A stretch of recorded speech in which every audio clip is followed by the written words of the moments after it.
After a night of torrential rain had cleared, the people of Eugowra were jolted awake in the early hours of Monday, November 14, by a local emergency alarm. Approximately 4:30 in the morning, the town siren just went off. Things are getting pretty real. Haven't heard the town siren go off for a while. It won't be long. There's more behind it coming down. So I think we've got ourselves a real one this time.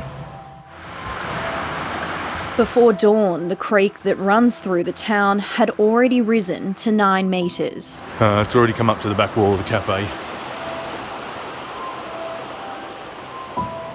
By sunrise, floodwaters inundated low-lying areas. The SES had begun evacuations and alerted the community by text. Flash flooding is occurring now in Eugowra. River levels continue to rise.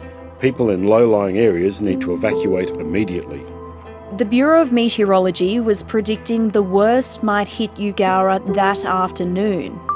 The Mandadgery Creek at Eugowra town may reach around 10.3 metres Monday afternoon with major flooding. Further rises are possible. But by 7 a.m, farmers just 10 kilometres outside of town were tracking a massive flood surge. At 9 a.m, security camera footage at the local pub shows people oblivious to what was rushing downstream. They'd prepared for flooding, but not for what was about to unfold. Within a matter of minutes, the water can be seen rising more than a metre. By that time, that intersection was a river. It was a raging river, and as far as you could see, it just swept across town. A torrent burst through the buildings and flooded the streets.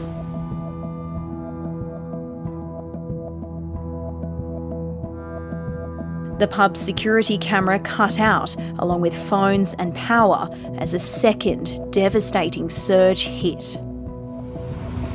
House just floated away. We won't get through there, Bill. 2 of them, 2 houses just floated away. There was cars everywhere, people scrambling everywhere, people sitting on top of roofs of cars and people screaming.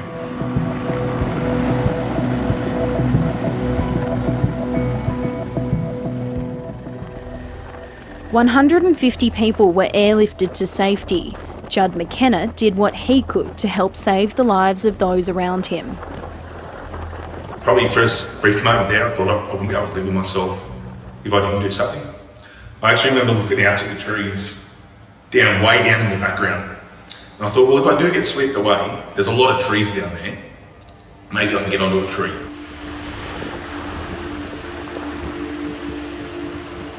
Despite hundreds of harrowing rescues, 2 people lost their lives.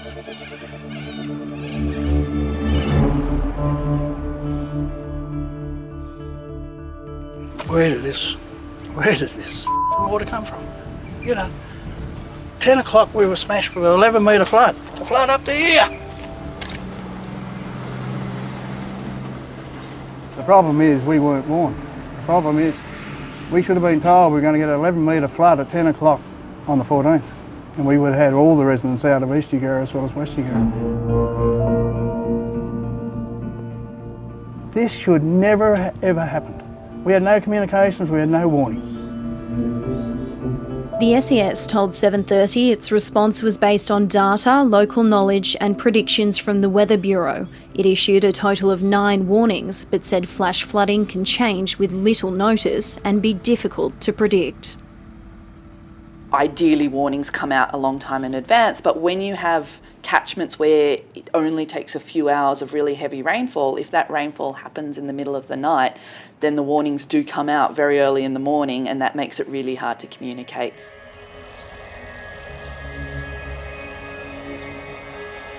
Ray Augustine served on the local council back in the 1990s when it commissioned a major report assessing the local flood risk. What hit on Monday was the Noah's Ark, 11 metre flood. Yes. I don't want to ever see it again. The report found the likelihood of a flood on such a scale was a once-in-5,000-year event. We had water that reached that situation and nearly wiped out, nearly killed 200 people. I spent 27 years saying this would never happen. Thank God council didn't listen to me. Everything was above seems to be okay, but even up the others. When Judd McKenna returned to his cafe, what was left was unsalvageable. I guess you put things into perspective when those sorts of things happen. Furniture, you know, I still got my house. I'm up on the hill. I still have my family.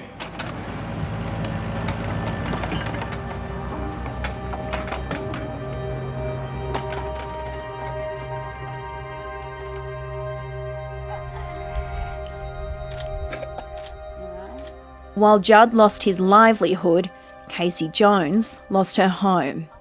It was inundated despite being on higher ground. The town floods through near the creek, but this side doesn't flood. I never thought that we'd get wet here. But Casey and her 2-year-old were forced to seek refuge on a neighbour's roof, waiting 6.5 hours to be rescued. I knew not to put her down, even for a second, and just hold on tight. She was hanging on to me just as tight. You know you've got to do what you've got to do for her. Among the debris of her ruined home, Casey has found a small moment of joy. Oh, wow.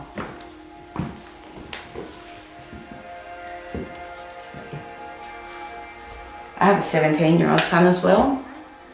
That was him as a baby in 2005 that I've just found on the ground there. This house is my safe spot. Through everything I've been through, I could always come home here, take the shoes off and everything's okay. But to know that day that I had to grab Cora and run, it's taken a while to come back and want to stand here. But we probably need answers that it's not going to happen again or why it did happen to start with. At the moment we're into our third La Nina, which has happened before but is a little bit more unusual, and so catchments are really, really wet, and so when we get heavy rainfall then we're more likely to see bigger floods, and then we've got climate change that we know is making rainfalls when they occur more intense, and that will continue into the future.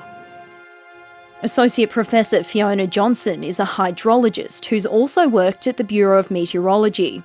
She says predicting these events is not an exact science. We have access in Australia to multiple models from around the world, and sometimes there's uncertainty. They don't all agree. The weather system is very chaotic, and so small differences can make a big difference in the outcomes. And so decision making has to happen with that uncertainty.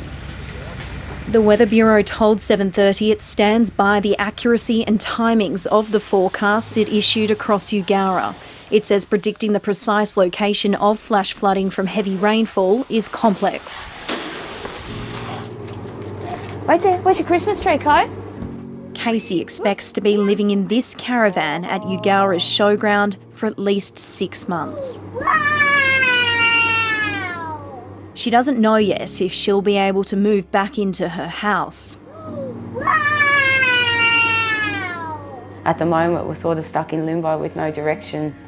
I suppose at least we're home. It's that little bit of peace of mind that we've got the community around us. Everyone else is going through this as well, and we've got someone there.